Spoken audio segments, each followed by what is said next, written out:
Castillón Confidencial de Albert Castillón.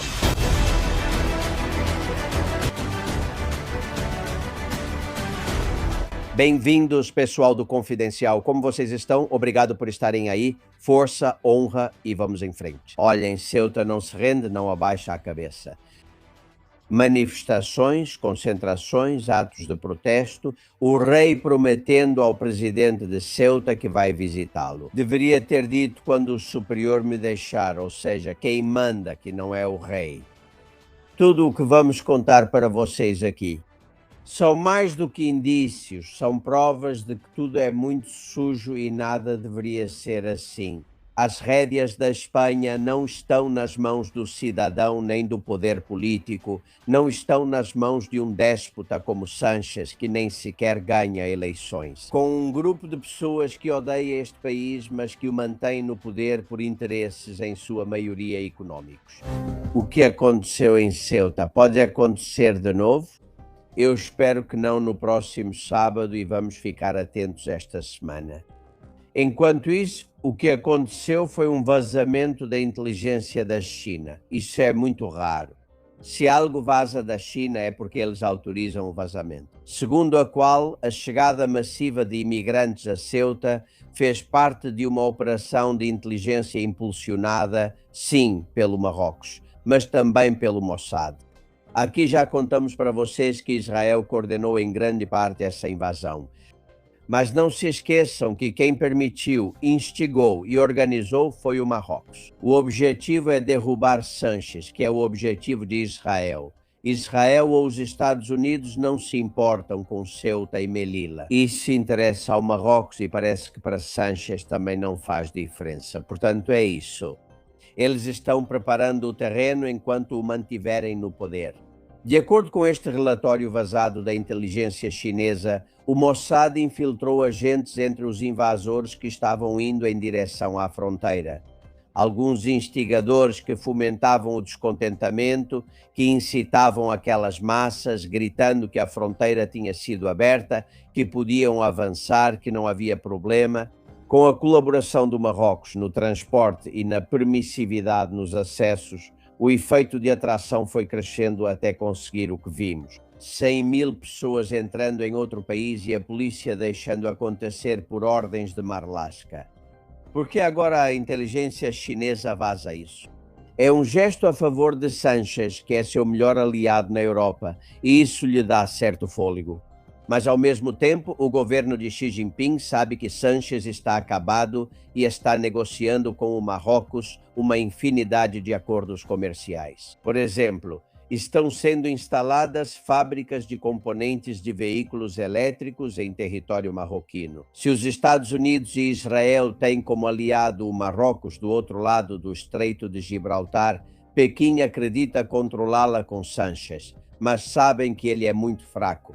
E que, no final, é o Reino Unido, através de Gibraltar, quem estabelece o controle desse lugar geopolítica e estrategicamente tão importante. E nesse jogo de tronos e interesses, há um personagem que era estranho não ter aparecido, não é mesmo? Rodríguez Zapatero, sim, o homem que fez negócios pelo mundo todo, aquele que marcou a agenda da política externa da Espanha. Inclusive utilizando viagens de suas majestades, dos reis ou do próprio Sánchez para fechar negócios por debaixo dos panos. Zapatero foi quem comandou a política externa do nosso país e também as alianças com o Marrocos. Há uma pessoa muito próxima de Zapatero que vocês precisam conhecer, Khalil Benabine. Atenção à família desse homem que foi criado no Palácio Real do Marrocos.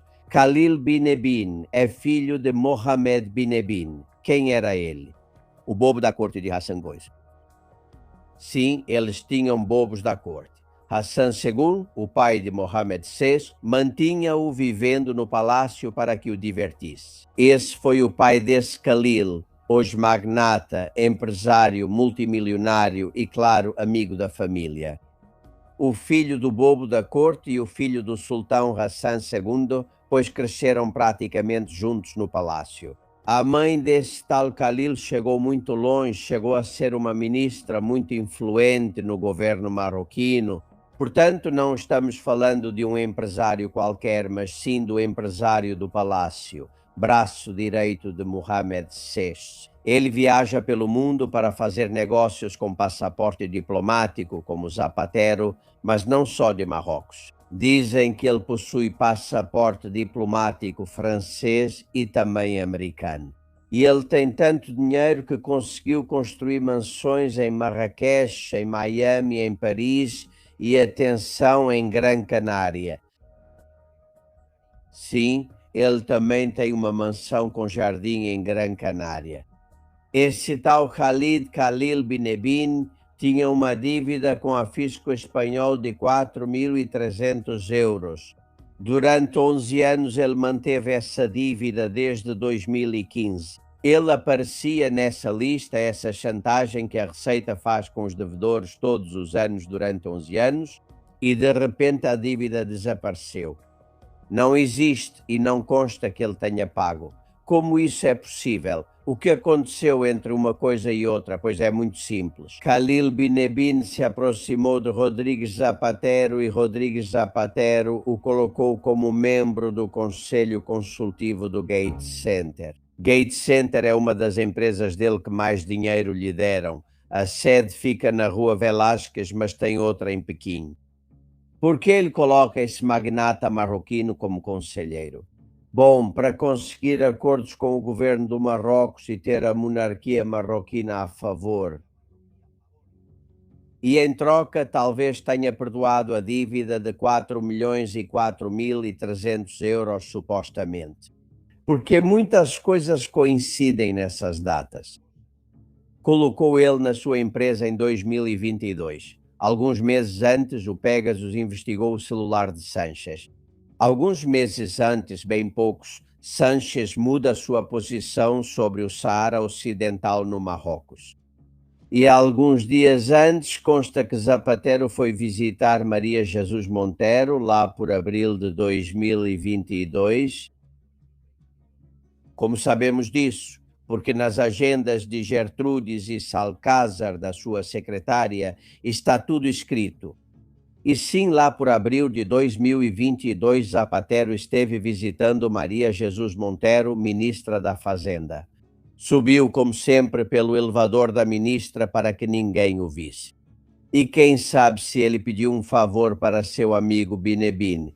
O fato é que esse tal Khalil hoje é o braço direito de Rodrigues. Zapatero é o elo que une os negócios de Zapatero com os negócios do Marrocos. Vamos continuar puxando esse fio. Parece interessante.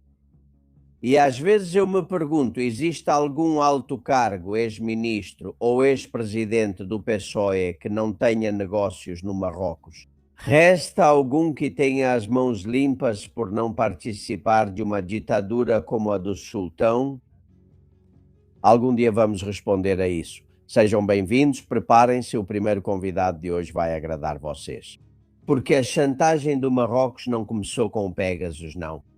Começou com 11 de março, o atentado de Atocha. Hoje todos os detalhes em 1 minuto com o comissário Vilarejo, não percam.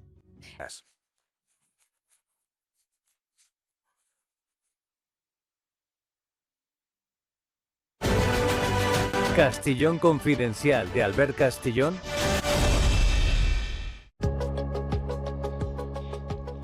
Senhores, hoje em dia a Espanha poderia ser o melhor aliado dos Estados Unidos no sul da Europa e não Marrocos. Poderíamos ter ocupado esse lugar que de fato já tínhamos com as políticas de Aznar e o trio das Açores. O que aconteceu para que fôssemos buscar aliados na Venezuela ou na China? O que houve? O 11 de março? Isso mudou tudo. Aqui já contamos mais de uma vez quem foram os autores do atentado e os autores intelectuais. Sempre falamos sobre Marrocos e França, mas hoje temos todos os detalhes até agora não contados. Em um livro magnífico que acaba de sair em edição de bolso e que todos vocês deveriam comprar. Vamos ver se conseguimos entender o que acontece neste país. Os atentados de 11 de março, França e Marrocos culpados. O livro acabou de sair, como eu disse, está na Amazon e o autor vocês conhecem bem, comissário José Manuel Vilarejo. Como vai o senhor? Bom dia, muito obrigado por me convidar para o seu programa. É um prazer. Hoje poderíamos ter com os Estados Unidos a mesma relação que Marrocos tem com eles. Sem dúvida, sem dúvida. Essa foi uma jogada brilhante, não tenho outra opção a não ser reconhecer isso dos serviços de inteligência franceses que, junto com seu cúmplice, que só poderia ser Marrocos, desenharam uma estratégia para desestabilizar a Espanha, com os atentados gravíssimos, os mais graves que já sofremos e que também foram sofridos na Europa, que foram a brutalidade dos atentados nos trens do 11 de março, o 11M. Isso mudou tudo porque, além disso, foi uma operação que, habilmente, depois foi manipulada pelo Partido Socialista, dando a impressão a todos os espanhóis de que fomos os culpados. O Partido Popular foi acusado de ter provocado esses atentados, o que é uma aberração e uma mentira tremenda, não é? Eu coloco isso no meu livro e explico detalhadamente porque vivi isso em primeira pessoa. Não, no seu livro não é uma explicação. O senhor apresenta provas, documentos, notas escritas até agora secretas, nas quais se diz que é preciso fazer algo com a Espanha, que é preciso pará-la. Qual foi o papel de cada país? Que participação? Quem era o cérebro, Marrocos ou França? O cérebro, sem dúvida, foi a França e houve uma tentativa por parte da França de, antes do atentado, dar um aviso. Daí a visita urgente que o presidente Giscard d'Estaing fez a Aznar, que Aznar ignorou. Na medida em que, como tinha o apoio do irmão mais velho, do famoso, que era o Bush, então, mas houve uma pessoa-chave nesse assunto com quem eu tinha uma amizade muito especial, que é o tabelião Félix Pastori Riduejo, que junto com Fraga foram os que fundaram a Aliança Popular. Então, e além disso, foi ele quem inventou o Aznar, porque esse era um homem de Soria que na época viu o potencial do Aznar e foi quem o propôs como sucessor do Fraga. Bom, esse homem era muito francófono no sentido de que tinha estudado na Sorbonne, conhecia muito bem os pormenores da França, como eles faziam as coisas, não? Logo após essa visita, ele teve uma entrevista com o Aznar e disse para ele: olha, cuidado com esse pessoal que está falando sério, eles estão em alerta e tal. Ele não deu ouvidos, provocou, inclusive em uma capa que fez no El Mundo, avisou do risco que representava aquela famosa foto das Açores e tal, e Aznar o destituiu de tudo, enfim. Então, a França percebeu que se o Partido Popular continuasse, sua influência no Mediterrâneo ficaria muito diluída. E, como consequência disso, toda a influência que ele tinha no Maghreb iria por água abaixo. Máximo, além disso, quando depois do teste que houve em Perejil, fez com que os Estados Unidos se posicionassem fortemente a favor da Espanha e contra o Marrocos. Pensando que seria exatamente o contrário, não é? O Marrocos então consultou seu papai, a França, e rapidamente foi preparar a operação, e foi assim que aconteceu. Eles planejaram a operação, o Marrocos colocou o pessoal e nós colocamos os explosivos, infelizmente, não é? Sim, porque foram encontrados 2 tipos de explosivos, e um deles, segundo o seu livro, era daquele que a Guarda Civil guardava nos depósitos, do que era apreendido da ETA. E há outros terroristas, mas a Guarda Civil não sabia que estava cedendo explosivos para colocar em trens, não é? De jeito nenhum, de jeito nenhum. A Guarda Civil, pelo que soube depois, e, bom, já sabia na época, foi enganada pelos serviços de informação franceses. Os franceses disseram que havia um grupo muito perigoso que estava traficando explosivos e que era importante interceptá-lo. Então, eles planejaram, junto com eles, uma operação chamada Entrega Controlada.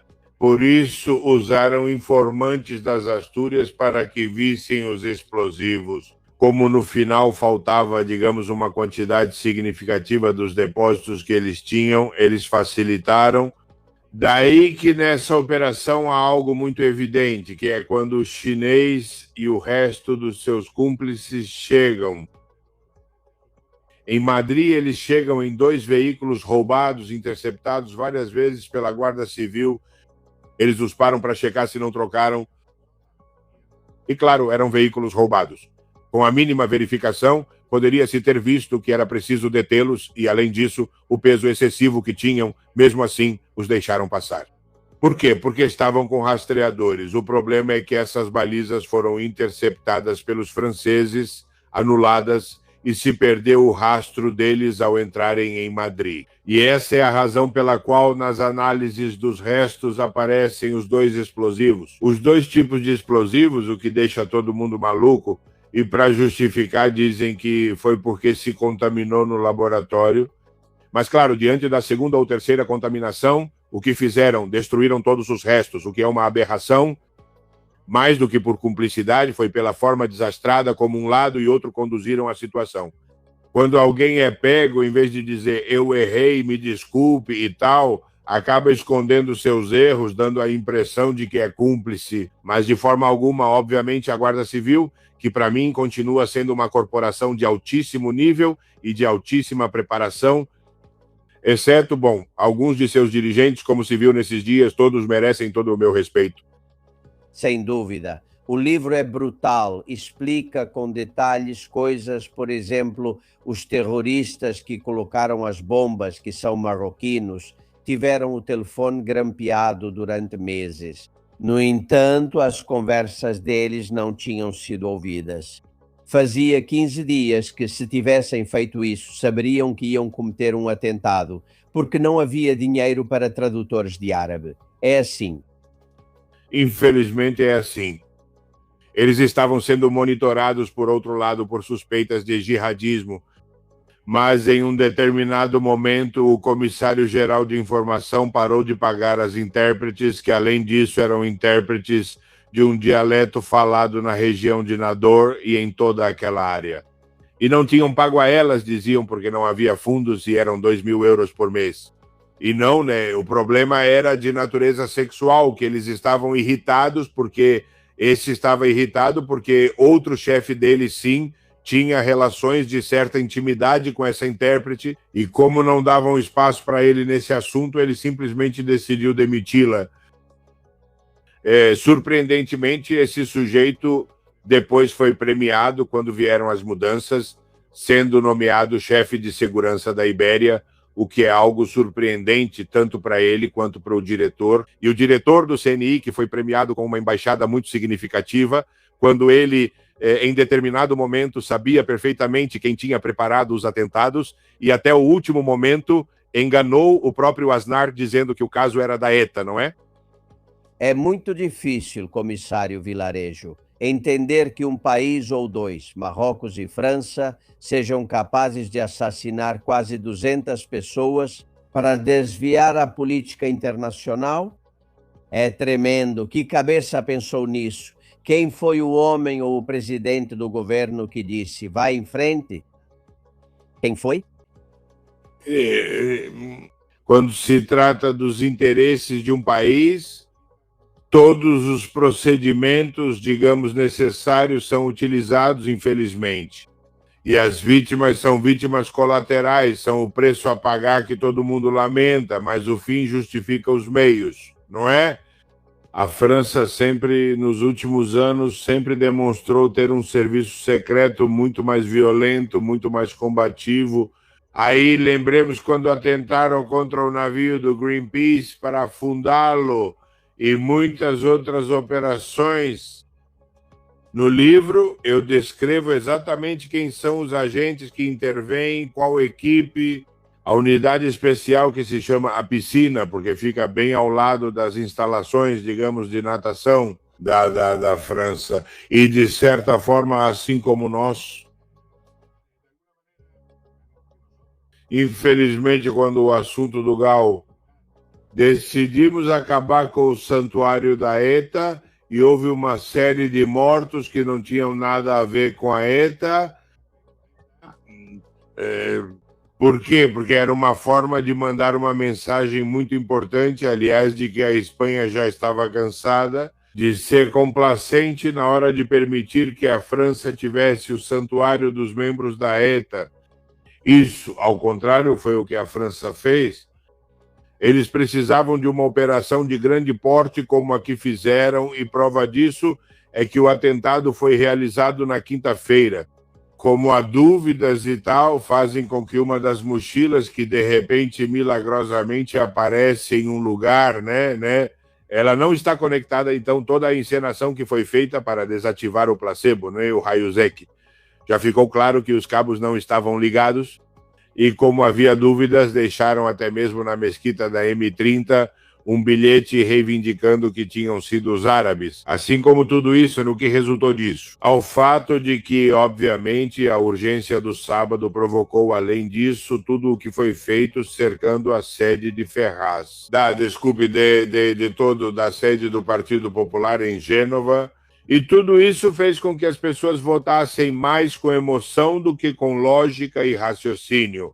É uma técnica de ação profissional que os serviços de inteligência usam, e eu entendo de verdade, apesar de ser terrível e doloroso para as vítimas e tudo mais, eu entendo que foi uma operação que para a França era fundamental, era vital, e deu certo para eles. Prova disso é que herdamos, então, um senhor Zapatero que se dedica em seu tempo livre à joalheria. E um presidente atual que, eu já avisei em 2014 em um relatório de inteligência quem era a pessoa. E mesmo assim, O senhor fez isso. Vamos às perguntas que me parecem importantes.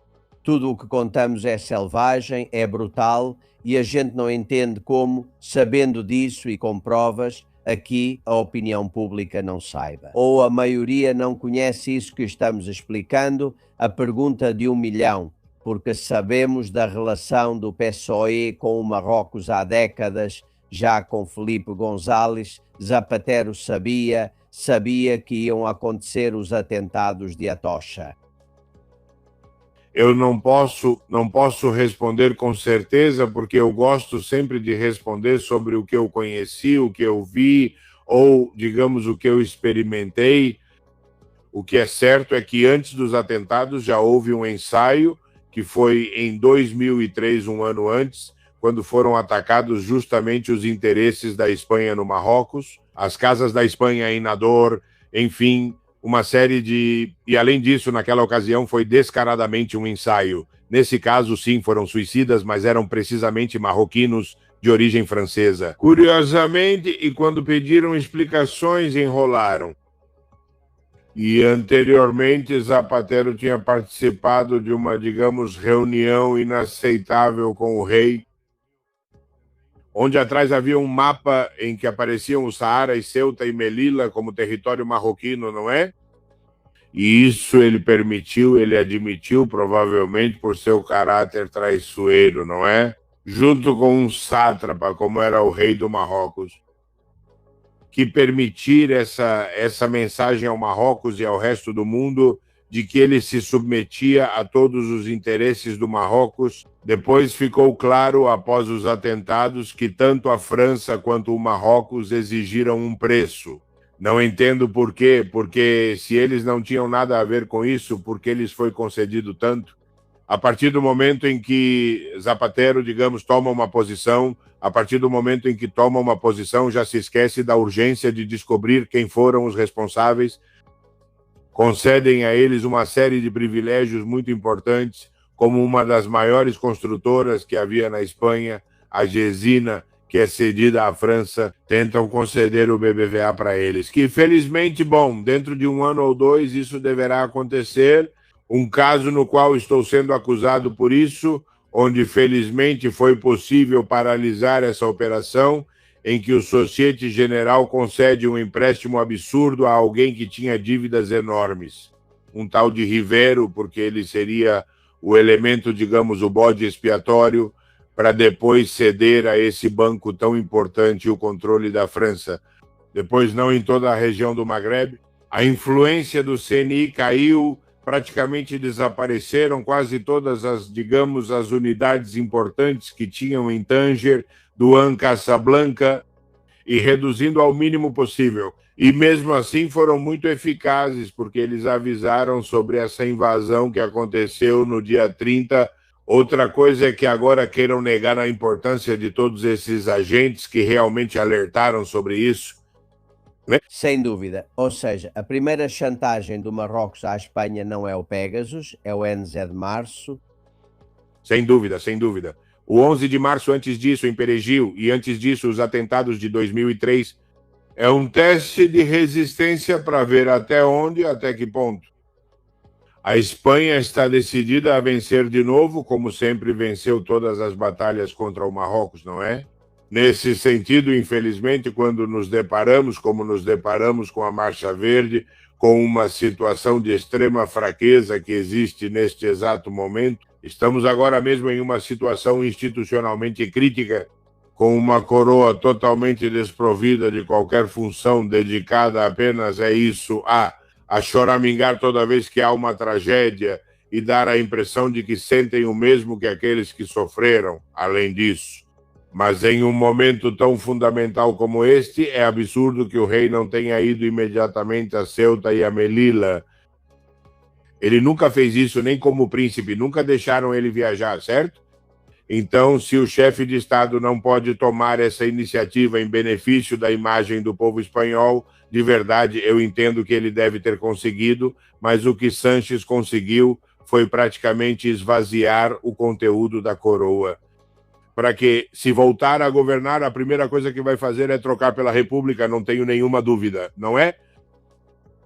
É impressionante porque ainda temos na memória o que aconteceu há uma semana, a invasão de Ceuta, que ocorreu no mesmo dia, enquanto invadiam a Espanha, que um monte de altos cargos do jornalismo, da política e do judiciário iam se curvar diante do rei do Marrocos na embaixada do Marrocos em Madrid. Porque eu entendo que a maioria dos que foram lá conhece essa história do 11 de março, e eles não estão nem aí. Lá estava o ministro Planas, lá estava o juiz Pedraz, lá estava o jornalista Nacho Abad, lá estava Felipe González, o defensor do povo. Por que pessoas tão importantes na política atual e passada da Espanha foram se ajoelhar diante daquele que supostamente ajudou a assassinar 200 espanhóis? Bom, é difícil entender essa bajulação, a não ser que haja uma questão de negócios, não é? Eu acho que, exceto o juiz Pedraz, que pelo que entendo gosta muito de folclore, festas e tal, mas sem outro conteúdo. Porque na hora da verdade está se mostrando que ele tem certa independência para, na hora de investigar assuntos que envolvam tanto o Partido Socialista quanto o Partido Popular. O resto, bom, Pedro Sanches sabe perfeitamente que, apesar das divergências que tem com Felipe González é um grande aliado dele nas questões do Marrocos. Por quê? Porque ele tem grandes interesses econômicos. Sempre que ele vai ao Marrocos, bom, o próprio rei lhe disse, o Mohamed lhe deu de presente um terreno magnífico, uma casa que depois ele acabou vendendo e que, no final, terminou nas mãos dos Estados Unidos, que foi dada de presente para a irmã do rei atual. Aliás, tanto o rei quanto a irmã dele gostam, digamos, sexualmente de coisas contrárias ao que é considerado normal, ao que é considerado normal.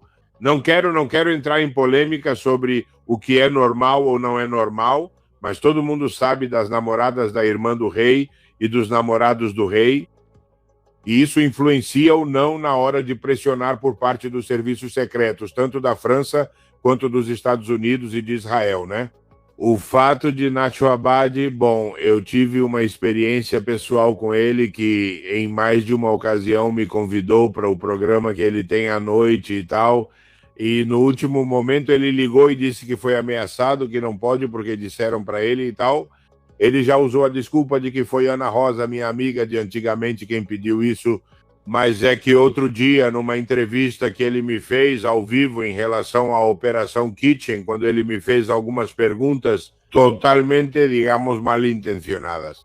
como se as cloacas tinham ou não me pagado por todos esses áudios e por todo esse relatório que serviu de base para preparar a armação dessas famosas cloacas do PSOE. Quando eu respondi para ele e disse, bom, então venha ao meu programa. Eu disse, não vou porque tenho certeza de que agora, ao vivo, ele disse que sim, mas depois vai ser mentira. Não, eu te garanto que vou sim e tal. Me pediram o telefone quando terminou. Poucos dias depois, ele mandou uma mensagem para a produtora dele e me disse que há pressões da emissora para que não vá. Ou seja, tem gente que faz uma segunda, digamos, leitura, assim como o Risto, né? O do tudo é mentira. No final, salvo pessoas corajosas como o senhor e outros, que eu confio que depois não haja muita represália. Não, eu só me atrevo a dar a palavra para quem, no fim das contas, eu só fui uma testemunha incômoda do poder. E no final, acabar comigo, a única coisa que fizeram foi adiar o inevitável. Antecipei a questão do independentismo. Eu me antecipei aos atentados. Eu previ o que ia acontecer em La Rambla, antecipei as jogadas que estavam sendo feitas, antecipei o caso do Pedro Sanches e até antecipei a moção de censura que eles iam sofrer 1 mês e meio antes de me prenderem. Por quê? Porque procurei ter um bom nível de informação e por isso, no ano passado, em agosto, antecipei, graças às informações dos meus amigos dos Estados Unidos, que o Maduro ia cair e depois o Zapatero. Não é? As pessoas sempre falam das coisas do vilarejo, mas eu não sou a bruxa Lola, sou uma pessoa que procura ter informação. Sem dúvida, me adiante aí para eu saber quando o Pedro Sanches vai sair ou quando vamos tirar ele. Eu lamento dizer que não tenho isso muito claro. Olha, outro dia, vou te contar uma novidade, outro dia. Um dos meus amigos desses do HSI, do Serviço de Informação, que acabou com Maduro e com Zapatero, que são quase todos hispânicos, porto-riquenhos, cubanos e tal, pois eu soube, porque ele me avisou que estava aqui de férias e então tive um vamos há bem pouco tempo, eu fui até lá para vê-lo e ele me disse que havia uma jogada terrível para tomar o controle do estreito por parte da região do Marrocos, que seria controlada pelos Estados Unidos. E a região de Gibraltar, que já foi cedida gratuitamente aos ingleses. Ou seja, um estreito tão importante quanto o de Gibraltar nas mãos dos anglo-saxões. Por quê? Porque não confiam na Espanha, ou seja lá pelo que for. E o mais surpreendente, será que Pedro Sanches poderia aproveitar essa invasão que sem dúvida vai acontecer no ano que vem, onde já, além de não serem 72 mil ou 80 mil, vai ser uma quantidade suficiente para expulsar, praticamente. Um plano muito parecido com o que aconteceu com a Crimeia, onde os russos invadiram aquela região e esses 30% ou 40% de pró-russos foram os que condicionaram a expulsão dos demais. Aqui já temos um percentual muito alto que vai acontecer. Então, aproveitando essa situação crítica, Pedro Sanches poderá dizer que não convoca eleições, porque estamos em uma situação de crise, de guerra híbrida, de guerra encoberta, e, portanto, não sabemos se alguma vez, ele vai convocá-las quando ele achar que vai ganhar, quando tiver esses 2 milhões de novos espanhóis de que precisa, que vão mudar um pouco o cenário. Nisso, temo que vamos ter presidente por um bom tempo, porque já descrevi isso no relatório que fiz, né? Seu peculiar senso de humor e seu perfil como pessoa, né? Que tremendo, mas concordo muito com o que ele diz. Comissário Vilarejo, vou deixá-lo descansar porque estamos em agosto. Um grande abraço. Boa sorte com esse livro. Senhores, os atentados de 11 de março, França e Marrocos são culpados. Acabou de sair a edição do bolso. Vão até a Amazon procurar porque é uma joia. Com certeza, se esgotar, não será fácil relançarem. Obrigado sempre pela consideração, por este espaço. Muito obrigado, somos muito gratos. Castillo. Confidencial de Albert Castillón.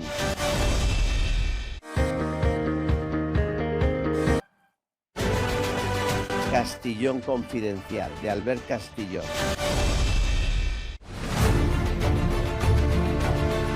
Nesses dias estamos recebendo muitos vídeos virais, alguns já mostramos durante a temporada, mas agora eles ganham uma força especial. Veja como Mohamed VI condecora Zapatero e Felipe González. Senhor Luís Rodríguez Zapatero, ex-primeiro-ministro da Espanha. Recebendo as maiores honrarias de Mohamed VI. O que será que ele fez em troca? Bem, Zapatero fez muito e Mohamed o ajudou a chegar à Moncloa, não é? Com o 11 de março. E aí está Filipe González, assim como Zapatero, recebendo condecorações. Isso viralizou. É sempre bom lembrar, nunca faz mal. Ouçam o que nos contam. Existem muitas opiniões. Fraguas, Assunção e Fernando. Por que tanta indignação em relação à invasão da cidade de Medellín? As pessoas indignadas são aquelas que não conhecem um problema, se deparam com ele e isso afeta a sua dignidade. Porque temos que defender a dignidade de algo que já era visto, que já era conhecido e nada foi feito a respeito. Não podemos esquecer que mais da metade da Espanha quer isso, que vota nisso. Eles estão muito contentes porque sua política foi bem sucedida e nós aceitamos as regras do jogo de um regime de 78 que diz que temos que aceitar o que a maioria decidir. Onde está o problema? Onde está a energia para protestar se isso nos afetasse? Mas nos afeta no futebol? 2,5 milhões nas ruas de Madrid e da Espanha comemorando a vitória. Temos energia para reagir ao que nos importa como o futebol. Cidade de Vigo, Medellín, Espanha, parecem não importar. Não estou indignado. Eu já e acredito que os seguidores deste programa já conheciam esse problema. Portanto, a indignação está fora de lugar. Algo que fica evidente é que dias atrás entregamos Gibraltar para os anglo-saxões. Agora o Marrocos invade Ceuta. Adeus ao controle do estreito. Era isso que se buscava. Mas veja, o Marrocos não mexe um dedo se não for com a aprovação dos Estados Unidos e de Israel. Senhores analistas, continuem dizendo que a culpa é do governo de Sánchez. Olha, isso é algo que vai ficar evidente. Sánchez e todos os seus seguidores são traidores da Espanha, mas por trás disso está os Estados Unidos. Vamos, isso todos os nossos ancestrais sabem. Com base nas informações de familiares em Ceuta, eles relatam que ainda há milhares de marroquinos na região, muitos causando insegurança, medo e pânico. E também quero ressaltar que Marlaska disse ontem que Ceuta e Melilla não fazem parte do espaço Schengen. Depois a Comissão Europeia corrigiu, mas para esse pessoal não faz diferença. Sem dúvida. Também me enviaram uma imagem que passou muito despercebida. É a torre da usina termoelétrica da Endesa, na Galícia, em As Pontes. Eles explodiram ela assim. Quase fui para casa e vi isso no noticiário. Cara, É o Miguel quem nos manda a imagem. Fizeram uma despedida para ela ao estilo galego.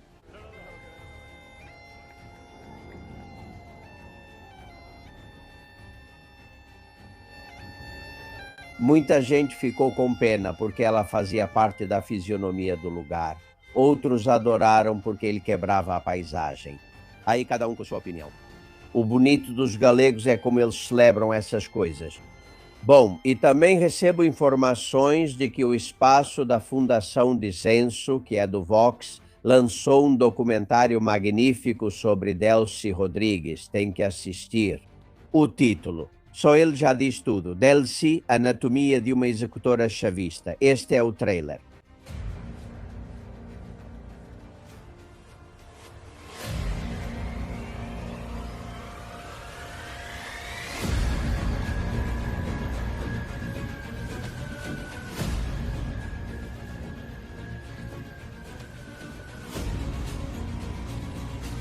O trailer. Sonado, Cabello, Delcy, Jorge Rodríguez.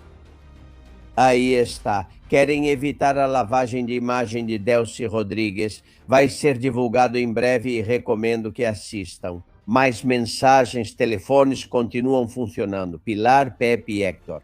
A primeira e principal razão da existência do Estado é ser a garantia da segurança nacional. Se isso não acontece, não há justificativa para manter o Estado. A insubmissão fiscal é legítima, e quando o Estado não protege o povo e o povo é obrigado a se defender sozinho, o Estado perde toda a sua legitimidade. Como disse Zapatero naquela entrevista com Iñaki Gabilondo, que nos interessa que haja tensão. Esta é a tensão que eles quiseram. Esse sem vergonha está de férias na Mareta. E Ceuta foi invadida por 20 mil marroquinos. Isso é o que queremos. Eu vi umas imagens que mostram o que é a imagem deste país. Este país está prostituído e este país está podre pelas políticas nojentas que temos. Quero mandar uma mensagem para o senhor que está na mareta. Que Deus lhe dê o dobro do que ele nos deseja. Isso seria para mim a maior alegria do mundo. Isso poderia ser, Héctor, uma parábola bíblica. Que lhe dê o dobro do que ele deu aos espanhóis. Olha, com a metade já seria o suficiente para acabar com a carreira política dele. Eu espero que haja justiça humana, não divina, com alguém que fez tanto mal à Espanha quanto Sánchez. Ele continua de férias, 4 ou 5 semanas, e me dizem, cuidado que Sánchez não as usou. Usa para descansar, não, mas sim para pensar, para propor novos desafios, para planejar novas supostas fraudes eleitorais, manipulações, acordos impossíveis. Da última vez que ele ficou 5 dias, já viu a sujeira que a lei armou? Deus nos proteja quando ele voltar, porque ele teve não 5 dias, mas quase 5 semanas. O que será que ele pensou? Pensou com essa cabeça doente de ditador narcisista durante tanto tempo. Últimas mensagens. Kalayan, Nati e Isabel. Onde está o patriotismo? Onde está o espanhol que ama seu país? Onde está? Já acabou a euforia da Copa do Mundo. Agora as cores da bandeira já não importam mais. Por favor, senhores, temos que fazer algo por este país que nos deu tudo. Fui acolhido por esta nação, estou aqui há 24 anos e me considero mais espanhol do que qualquer outra coisa. Sinceramente, construí minha vida aqui e estou indignado, não pelos políticos, não. Fico extremamente indignado ao ver tantos e tantos espanhóis, tão tranquilos. Enquanto tiver dinheiro para a cervejinha, enquanto der para continuar vivendo tranquilos. Não, isso é uma invasão. Temos que tirar o psicopata da Moncloa, temos que tirar Pedro Sánchez, senhores. Com relação à invasão, eu acho que a única solução que vejo agora é que alguém vaze os dados que conseguiram do Pegasus, sejam verdadeiros ou não, o que quer que tenha chegado até eles. E uma vez que estejam expostos, já não podem ser usados para chantagem. Então, a partir daí, já falaríamos de outra forma. Olá? Albert, vê se você se informa. Porque ouvi dizer que membros do CNI avisaram o Feijó que se nas próximas eleições ganhasse o Partido Popular, que seria junto com o Vox, o PSOE decidiu que detonaria o governo em 6 meses. Obrigada. Foi publicado, quem disse foi a Paloma Gervila no The Objective, não tenha dúvida. Ou seja, Sánchez tem o plano de cometer um suposto fraude eleitoral com a lei dos netos, os Correios ou a nova lei que faz com que ele esteja no lugar certo. Mas se no final ele não conseguir, o plano B é se manter como secretário-geral do PSOE e acabar com o governo que seria PP-Vox no menor tempo possível. Como? Atacando na linha d'água, colocando os sindicatos, comissiones e a UGT nas ruas todos os dias para se manifestar. Procurar sujeira que o CNI, lembrem-se do que nos disse aqui José Maria, nosso agente secreto na Espanha, cada partido tem os seus no CNI, até o Podemos. Sim, e o PSOE é quem tem mais. O que vocês acham que eles não têm procurado sujeira real ou fictícia do PP e do Vox para jogar tudo no ventilador no primeiro dia em que governarem? Claro que fizeram isso, porque esse plano, Isabel, existe, esse plano está aí. E eu gostei muito do que a Nath disse. Então que tornem público o caso Pegasus e acabou a chantagem. Sim, mas é que Israel não quer tornar isso público porque diz que prejudica o Marrocos. Eu venho há anos insistindo com o pessoal do Mossad para que tornem público o caso Pegasus ou parte dele. E eles me dizem que não porque prejudica o Marrocos. Eles me contaram só uns 5% do que sabem. Bom, no fim das contas, somos moeda de troca. Eles continuam tendo o controle da situação. Últimas mensagens. Redação Susana Gás. Conte pra gente. Continuamos aqui, Albert. Na redação do Castilla e Castelão Confidencial estamos recebendo muitas mensagens e opiniões. É o caso de Alfabete. Diz que Zapatero e Sánchez achavam que eram intocáveis porque Sánchez tem seus aliados na palma da mão. Com certeza ninguém é intocável nesta vida. Recebemos também uma mensagem do Joaquim. Muito obrigado pelo seu trabalho, Sr. Albert Castellón, durante todo o ano sem descanso. O senhor se esforça ao máximo. Seu trabalho é enorme, inteligente, informativo, sério e, além disso, muito útil para todos. Manuel diz para não esquecermos que ele continua sem apresentar o orçamento. Não vamos esquecer de tudo isso, do que aconteceu durante todo o ano e principalmente de não apresentar o orçamento e ele continua no governo. Quem dizia que não se pode governar sem orçamento? Lembram daquela frase do Pedro Sánchez? Pois é. Paqui diz que Sánchez sabe que a Espanha tem resistência, muita resistência, e que aguentamos quase tudo. O vulcão, a Dana, os incêndios, as pandemias, e aqui não acontece nada. O que será o próximo? Depois das suas férias terríveis, a Maria também diz que isso não é uma questão de esquerda ou de direita. Isso é sobre defender o nosso país, as nossas florestas, a nossa cultura. Temos que sair todos das cidades da Espanha para lutar contra esse governo, principalmente esse governo que nos deixa abandonados e já nos deixou abandonados. Como sempre, Maria Luísa diz, estamos sozinhos. É verdade. Se não acordarmos agora para o que estamos vivendo e para o que está acontecendo. Então, quando vamos lutar contra o que virá com esse governo que temos e os cidadãos não fazem a sua parte, ainda vão dificultar ainda mais as coisas para nós e tornar tudo ainda pior, o que nos espera neste inverno. As estradas já não dá mais para passar com os carros, tantos remendos em cima de remendos, e o cidadão já não aguenta mais isso. Isso é um caos. Tudo o que está acontecendo na Espanha, mas aqui não acontece nada. Continuamos lutando e nos mantendo como podemos. Mariem diz que cadeia para todos eles. Os culpados da organização corrupta, supostamente corrupta, do tirano Pedro Sánchez e, acima de tudo, Antonia te parabeniza novamente. Ela diz que os programas que você faz são incríveis, totalmente bem trabalhados e que, graças a você, muitos de nós que não assistimos televisão ficamos informados. Na verdade, eu não assisto televisão desde 96, imagine só. Muito obrigada por tudo.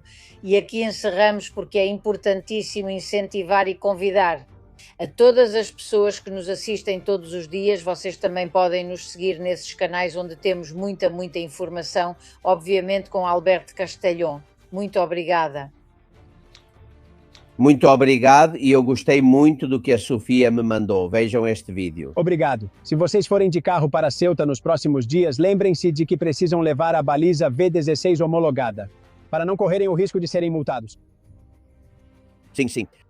Sim, entram 100 mil pessoas, mas se você não levar a baliza, vai sobrar para você pagar a multa. Foi assim que deixamos esse governo nos dominar. Bom, tenho mais. Marlaska dizem que seria um cachorro muito fiel. Tem gente que diz que ele é mesmo. Há o cachorro Sánchez. Senhoras e senhores, agora é hora de ficar tranquilos. A situação em Ceuta foi completamente revertida e já é seguro sair às ruas normalmente. Se vocês virem marroquinos esfaqueando, roubando ou se aproximando demais de mulheres, é porque seus olhos são fascistas e racistas. Além disso, tomamos medidas contundentes, como o envio de mais policiais para proteger a mim e a Pedro Sánchez, garantindo assim a segurança do cidadão. E por fim, quero dizer que tanto Marrocos quanto nossos serviços de inteligência não sabiam absolutamente nada do que ia acontecer em Ceuta. Somos inocentes e, nesse caso, os culpados são a União Europeia e a extrema-direita, então calma e continuem votando na pessoa. Sim, um cachorrinho fiel, como eu disse. Bom, e eu gostei muito da playlist. Vocês sabem que Sánchez, enquanto 100 mil pessoas inundavam a Espanha e a invadiam, ele estava recomendando músicas no TikTok. Bom, então a próxima playlist vai ser algo assim. Neste verão, preparei para vocês uma playlist com algumas das músicas que mais tenho ouvido este ano. É bastante eclética, então destaco 3 que com certeza vão dar uma ideia de por onde estou indo. Claro, música árabe e vestido de árabe, vamos lá. E você vê pelos passos por onde passa Mohamed. Sim, é o que tem amigos, não tem mais. Bom, e viralizou um vídeo de Irene Montero recebendo os invasores. Este aqui. Aqui está seu agasalho do PSG, pochete e algum dinheiro. Bem-vindo, agora você é um amigo cigarro. Obrigado. Muito obrigada, de nada, bem-vindo. Assim é a vida, amigos. Preparem-se, porque este verão ainda vai render muito mais. Nem chegamos à metade do mês e já aconteceu tanta coisa. Amanhã tem mais. Espero vocês aqui na trincheira. Tenham um ótimo dia.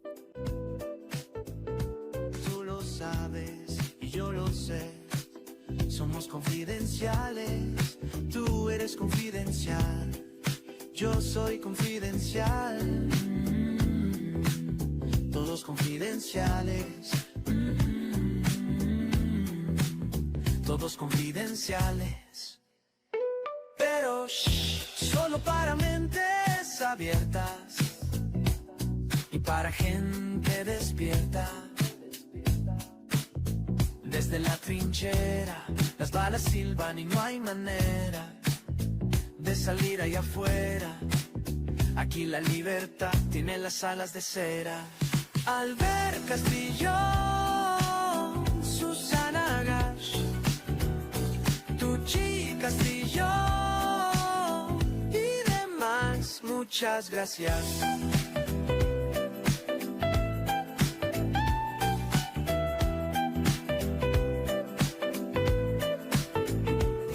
Skitsgadelidu, badadelidu, con esto y un bizcocho, hasta mañana a las 8. Castellón Confidencial, de Albert Castellón.